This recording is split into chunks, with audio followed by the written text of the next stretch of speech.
Alright guys, here we are. You read the title, you saw the thumbnail. This is your final warning. This is the Spider-Man No Way Home spoiler review. If you don't want to know anything about this movie, if you have not watched it yet, or if you just don't care, you're like, go ahead Zach, give me all of the details. I've got them for you here. So with all that warning out of the way, this is your final time to leave. I'm gonna start talking spoilers. Here we go. I really like seeing the aftermath of Far From Home, what's happening to Peter and his friends, as it's kind of played almost like politics. You have people in New York City who believe in Mysterio and are on his side, and then you have people on Spider-Man's side, and it's a very divisive crowd. I wish you could have seen a little bit more of that throughout the movie. Obviously, in this 2-hour running time and everything that they have packed into this movie, they didn't have time to focus on it for a very long time, but I really liked seeing that in this movie, at least for a little bit. But what I was not expecting is Peter doesn't go to Doctor Strange because my life is miserable, everyone knows that I'm Spider-Man. He goes to Doctor Strange because him, Ned, and Peter won't get into MIT because of the Spider-Man controversy that surrounds them. He feels bad that his friends can't go to college because they're associated with Spider-Man, so that's why he goes to Doctor Strange, who is no longer the Sorcerer Supreme. That title now belongs to Wong, only because Doctor Strange was gone for 5 years. So Wong got a promotion. Good job, Wong. Good for you, even if it was by default.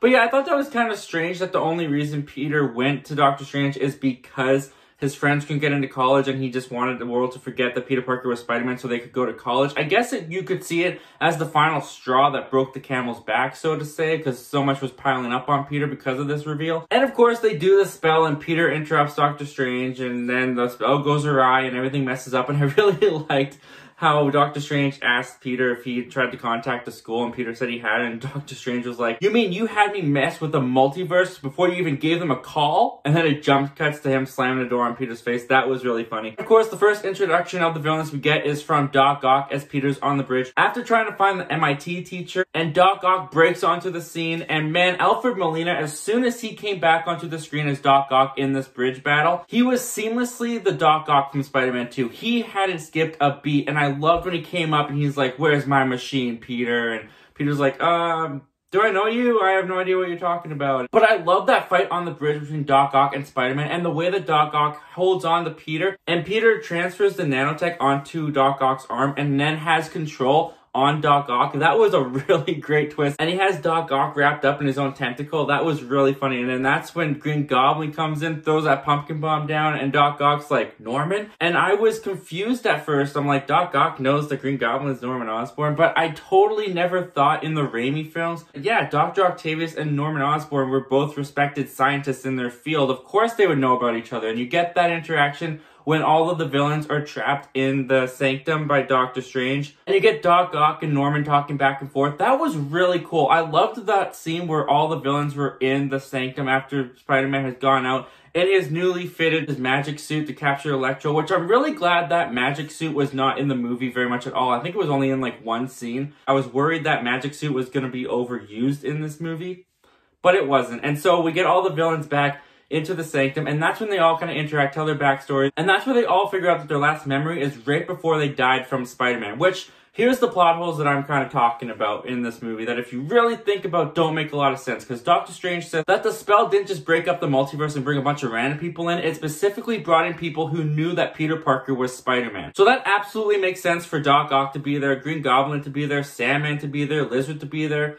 Did Electro ever find out that Andrew Garfield's Spider-Man was Peter Parker? I don't remember that from The Amazing Spider-Man 2. And if you want to get really technical, because these villains came from a bunch of different timelines right before they died, where's James Franco's Harry Osborn? Where's Dan DeHaan's Harry Osborn? Where's Kirsten Dunst's MJ? They all knew that Peter Parker was Spider-Man, so why aren't they in this movie? Besides outside world effects like contracts and scheduling, because that's real world stuff with the actors. It's just a little strange when they bring that line in and you're like, but where's the rest of them? But once Peter finds out that Doctor Strange is going to send them back to the moment where they're about to die, he doesn't want these people to die, and he thinks that he can help them by fixing them. This was something I didn't see coming. So after stealing the magical cube from Doctor Strange that's able to send these villains back to their homeworlds, Peter gives it to Ned and MJ to hold on to. If they press the button, all the villains will get sent back, and Peter says, "On my cue, if I ever tell you to push that button, you push that button." Meanwhile, all these villains are going to come over with me to Happy's apartment where Aunt May and I have been staying to try and get away from the paparazzi, and I'm going to fix these guys. And that was a pretty wacky scene, seeing all of these villains come through Happy's security camera. Aunt May's offering Doc Ock a glass of water, filtered or salted. That was a good joke. And that's also where you get some really fun interactions between the villains. I really liked when Sandman is talking to Electro, and Electro's like, yeah, man, I fell into a vat of electric eels. And Sandman's like, that's crazy, I fell in a cyclone turbo, or whatever he calls it. I thought that was really funny. But for a while, Peter's plan is actually working. He gets a chip that fixes Doc Ock's broken chip, and he's able to take control of the arms again. He gives Electro one of Stark's arc reactors so that he always has power going to him. All things seem to be going pretty well for these villains. He seems to really be helping them until Norman Osborn. Green Goblin takes over Norman Osborn, and Green Goblin is manipulative in this movie. He is so menacing. Seeing Willem Dafoe come back to play this character, and he's not wearing his mask anymore because he smashed it when he got there. I do love that they gave us one scene, though, of Norman Osborn in the alleyway with his mask set up on a dumpster, and he's talking to it as he's talking to the Green Goblin. I like that they threw that back to the Raimi films. Willem Dafoe as Norman Osborn in this movie was just such a delight to see again. I cannot believe that in the prison with Doc Ock, when Peter is telling the villains about his plan to come back and fix them, and Norman Osborn actually says, you know, I'm something of a scientist myself. I just love, that just shows how strong the hand is on the pulse of this fandom from Marvel and Sony. They know exactly what we're into, they know exactly what we're talking about, and they know exactly what we want. That line cracked me up, the fact that it was actually in this movie. But of course, aside from Doc Ock, all the villains decide to go bad. And as they're escaping from Spider-Man's clutches, that's when you get the Green Goblin throwing that pumpkin bomb and slamming into Aunt May. And Aunt May dies in this movie, guys. They kill off Aunt May. And I really liked the bait and switch that they did with Aunt May, because it really solidified that we've all been talking about, like, oh, Tom Holland didn't get his origin story in the MCU. We didn't see Uncle Ben die. We never saw why he became Spider-Man. They did something really smart with this movie, because Peter, up until this point, has been good. He just wants to do good. He's the nice guy. He believes in everybody. He believes everyone has a second chance or should have a second chance. That's why he wants to help these villains. He doesn't want to just send them to die. But Green Goblin betrays Peter so badly by killing Aunt May. And Peter's really hurt by this betrayal. He says, like, I don't care. This isn't my job. And Aunt May is the one who gives Peter, with great power comes great responsibility. She's the one who delivers that line as she dies. They did the Uncle Ben death with Aunt May. And even though Peter has had these Spider-Man abilities and he's been Spider-Man in the MCU, this is the real moment to me where he became Spider-Man. And I just really loved how they handled that. It was such a great twist on the story. But then we really get into it, because back with MJ and Ned, and this is what I was talking about in my non-spoiler review, about characters who feel like they have unnatural and unearned developments. I'm not a big fan of Ned just suddenly knowing magic, because Peter and Doctor Strange fight in the mirror dimension, and using the geometry of the mirror dimension, Peter's able to web up Doctor Strange and steal his sling ring and get out of there and leave him behind, leaving him out of the movie for a large chunk of it. And he gives the sling ring to Ned, and then Ned is able to use magic. I think they say, like, magic ran in his family or something like that, but we watched Doctor Strange in his movie struggle to learn magic for what felt like years. But all of a sudden, Ned gets one sling ring that he's never used before, and he's able to open portals, and he's able to do all this magic stuff. It just didn't really work that well for me. I just did not feel like it was earned for the character or set up in any way. But that being said, I sure am glad that Ned opened up that portal, because they open up this portal, and they're looking for Peter Parker. So Ned's going, show me Peter Parker. And sure enough, he finds Spider-Man in an alleyway, and Spider-Man comes running up towards him and jumping through that portal. You freaking werewolf, Andrew Garfield. Andrew Garfield is in this movie, guys. Not just Andrew Garfield, but Tobey Maguire is also in this movie. He comes through the portal as well as they try to find Peter again. I freaking lost my mind when Andrew Garfield jumped out of that portal. First of all, he is wearing the Spider-Man suit from Spider-Man 2, my favorite Spider-Man suit ever put on film. Tobey doesn't come out in his suit. He comes out, as Andrew will call him, dressed like a youth pastor. That was a really funny line. But I love how when they come out and they interact with each other, they web each other, they have this little competition, and oh man, I just could not believe what I was seeing. Andrew Garfield, Tobey Maguire together on screen, interacting, and Andrew Garfield, the minute he comes through that portal, you can feel this guy knows that this is his redemption moment. Andrew Garfield does such a great job. He reminded me right away why I loved his Spider-Man in Spider-Man 2 so much, because that's the kind of Spider-Man that he plays in this movie. Seeing Tobey Maguire, guys, that was just so surreal. But the moment that I loved the most is when Ned and MJ go to find Peter as he's mourning the loss of Aunt May on top of the roof. Andrew Garfield and Tobey Maguire's Peter come and meet Tom Holland's Peter for the very first time, and as he's at his lowest moment, Tobey's Peter and Andrew's Peter talk to him about their experiences. Tobey talks to him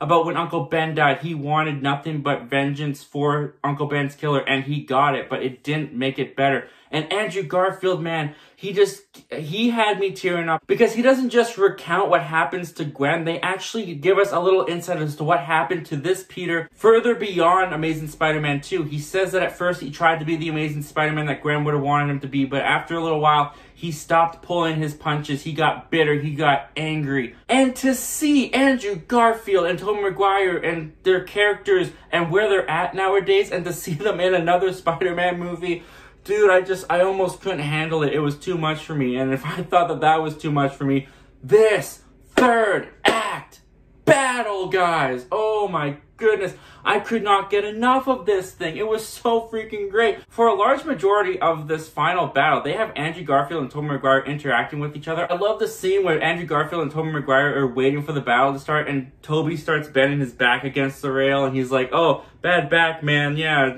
all those years of web slinging. And Andrew's like, yeah, I've had a bad back too. Here, I'll come, let me crack your back for you. And it was Andrew Garfield Spider-Man holding Tobey Maguire Spider-Man, giving him a back crack. It was what I couldn't have even dreamed was possible, guys. It was incredible. And all throughout this battle, I love the little interactions that they have. I love when they're all talking about the villains that they fought. And Tobey's Peter's like, one time I fought this alien made of black goo. And Tom's like, I've been to space. I fought an alien. And Andrew's Peter's like, man, I didn't fight an alien. I'm so lame. But guys, this third act battle was just what Spider-Man dreams are made of. I mean, to see all three of these Spider-Man swinging alongside each other, fighting these enemies. I loved the interactions we got with the past Spider-Man and their past villains. You get Andrew Garfield talking to Electro again and tries to talk him down like, hey man, I've always just wanted to talk. I've always just wanted to help you. You get Tobey Maguire's Spider-Man talking to Sandman again. You get Andrew Garfield talking to Lizard again. And you get the Spider-Man interacting with each other's villains. You get Tobey fighting Lizard. You get Andrew fighting Sandman. It was insane. I cannot believe that that was pulled off and put on film. But of course, the whole objective of this battle is to get these villains cured. And I love that this movie totally understood and kept with the theme that every Spider-Man villain that we've had in these previous movies were at the core really good people who got corrupted by evil after a scientific experiment gone wrong. And I love that Doc Ock gets to come in and be the hero. He gets to be the good guy. They didn't tarnish the character's redemption in Spider-Man 2. In fact, I think they made it better. Because Electro has all three Spider-Man in his grasp, and Doc Ock comes, he's like, hey, I'm gonna finish them off. He's acting as a villain, and then one of his tentacles grabs that arc reactor and yanks it off Electro, saves all the Spider-Man, and they get all the villains cured, which was really cool because throughout this entire movie, Sandman and Lizard have been completely CGI, and once they get cured, you actually see Thomas Hayden Church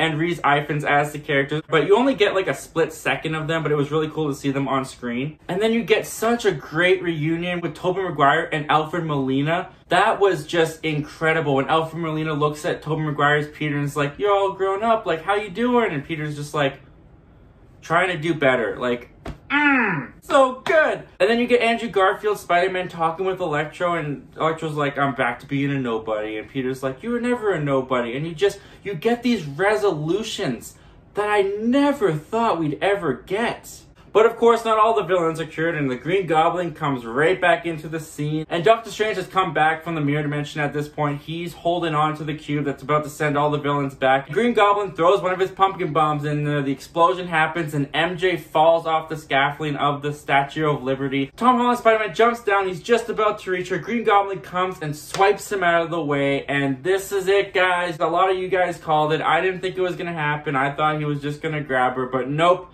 Andrew Garfield's Peter gets his redemption as he jumps down, he gets MJ, and he's holding MJ, and she's like, are you okay? And Andrew Garfield just starts breaking to tears. His voice is crackling.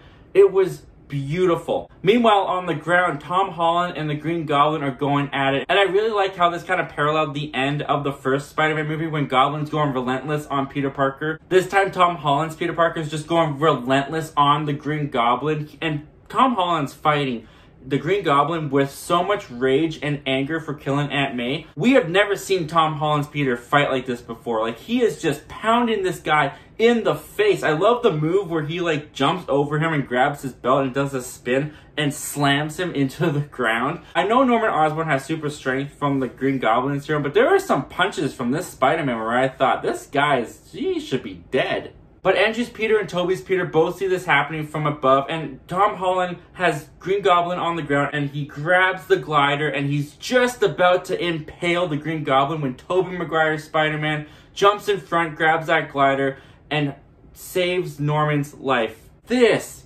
movie, guys. But Peter's able to cure Norman Osborn, the Green Goblin persona is gone. But up above, the multiverse is cracking open and more beings that know Peter Parker is Spider-Man are starting to come through. So Peter tells Doctor Strange that what he needs to do is completely erase everyone's memory of Peter Parker. And Doctor Strange tells him it would be as if you never existed. But because Peter has fully learned with great power comes great responsibility, he takes that hit, he takes that sacrifice.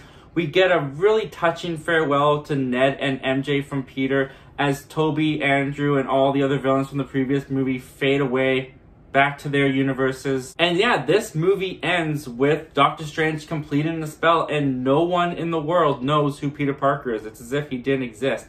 Now, this kind of brings up a little bit of an issue when you really think about it. How is this Peter Parker, how is Tom Holland ever gonna work? How is he ever going to go to school, go to college? Like, he can't do any of that. If Doctor Strange's spell worked the way that Doctor Strange said it would and Peter never existed, all of his records would be scratched. He wouldn't have any credit. He wouldn't have his GED. He wouldn't have gone to high school. No one would have any memory of anything that Peter's done. Peter's basically a ghost in this world. So it's going to be really interesting to see how they address that with Peter, because Peter essentially kind of has to be like homeless. But it leaves this Peter completely alone in this world. And I love the way that this movie ends with Peter making his own suit out of cloth. No Stark Tech, no technology at all really to help him. He's completely on his own. And you get this final swing of Spider-Man in this really classic looking nice Spider-Man suit as the movie concludes. There is 2 post-credit scenes in this movie that also had me thinking, wait,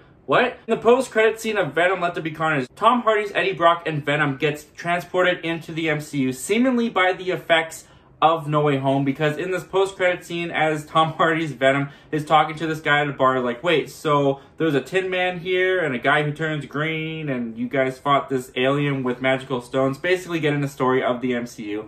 He vanishes back to his home world too. So if he was brought into this world through the same methods of these villains and Tobey Maguire and Andrew Garfield, he knows a Peter Parker that's Spider-Man. So what Spider-Man does this Eddie and Venom know that is Peter Parker? And the final post-credit scene was a trailer for Doctor Strange and the Multiverse of Madness, which looks pretty cool. A lot in this movie is stuff I never would have even dreamed was possible, and they pulled it off. Andrew Garfield, Tobey Maguire, Tom Holland, all interacting as Spider-Man. And that's one thing, is that you can see them all interact as Spider-Man. The fact that these guys had as good as chemistry and dynamic as they did is what really made this work so well. And just the little conversations that they have, because they do ask Tobey Maguire's Peter Parker when he spins his web. That stuff comes out of you, and they have this whole conversation, I make my web shooters, and that stuff just comes out of you. And Tom Holland's Peter, when he's trying to get them to work together, he's like, hey, come on, guys, I know how to work as a team. I was part of the Avengers. And Tobey Maguire and Andrew Garfield are like, what's that? Is that a band? You were in a band? That was really funny. That was a really funny joke. The Avengers apparently don't exist in their world. Yeah, man, I just had a ball with this movie. This movie is a dream come true for me. I cannot wait to own this movie on Blu-ray. I'm going to be watching that final battle sequence over and over and over and over and over again. My wife is it's gonna drive her crazy. I love the way that it concluded, even if the whole Peter doesn't exist thing kind of confuses me a little bit, although it does give them the ability to have Peter Parker, Spider-Man in the MCU if they want to say he's in the MCU, and also put him in the Sony movies if they want to say he's in the Sony movies. Because since no one in the MCU, or assumably the Sonyverse, know who this guy is, we don't really necessarily need to know where he's at. So it's going to be really interesting to see how they play with that in the movies going forward. Guys, that's my full-on spoiler review for Spider-Man No Way Home. I'm sure there's stuff that I missed that you guys would love to talk about, and I want to hear them down in the comment section below. Give me all your spoilerly good thoughts on this movie, guys. Come and geek out with me. I'd love to hear it. As always, guys, thank you so much for clicking on this video and checking out my channel. If you like talking movies, TV, and all things entertainment, why don't you go on and click that subscribe button, click that like button, click that notification bell, all that YouTube stuff. And I hope to talk to you guys again real soon.